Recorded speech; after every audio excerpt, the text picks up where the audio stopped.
কুড়িগ্রামের নাগেশ্বরী উপজেলার এক টুকরো জনপদ, যেখানে বাজারের কোলাহল শুধু বেচাকেনাই নয়, বহন করে 4 দশকের সম্প্রীতির ইতিহাস।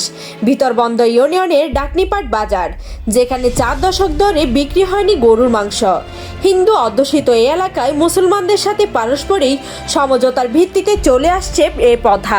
যেভাবে ছিলাম ভাই, সেইভাবে যদি থাকতে পারি খুব একটা ভালো হবে। একে নিয়ে অনেক নানান ধরনের সংবাদ প্রচারণা করতেছে। হিন্দু মুসলিম একটা কমিটমেন্ট ছিল, এখানে গরু জবাই হয় নাই। একটা দল হঠাৎ একটা গরু জবাই করে এখানে বিশৃঙ্খলা সৃষ্টি করেছে।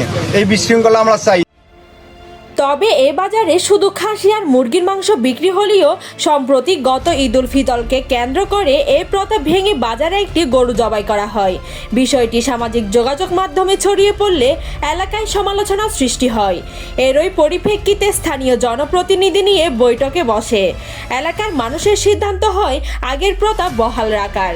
ধর্মীয় সম্প্রীতির এই মেলবন্ধন অটুট রাখার কথা বলছেন সবাই। আমরা দেখে আসছি যে সেখানে কোনোদিন গরু জবাই হয়নি।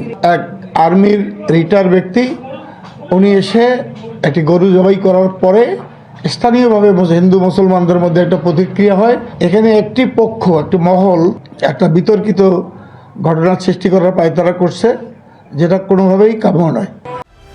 বাজারে স্থাপিত মন্দিরের পবিত্রতা রক্ষায় দুই ধর্মের মানুষের সমঝোতায় এতদিন বাজারে গরু জবাই হয়নি। একটি মহল সেই ঐতিহ্যকে ভেঙে সম্প্রীতি নষ্টের চেষ্টা করছেন, যা গ্রহণযোগ্য নয় বলছে স্থানীয় প্রতিনিধিরা। 1986 সালে মুসলিম ও হিন্দু দুই সম্প্রদায়ের মানুষের আলোচনার ভিত্তিতে বাজারটি গড়ে তোলা হয়। News desk, Hindus news.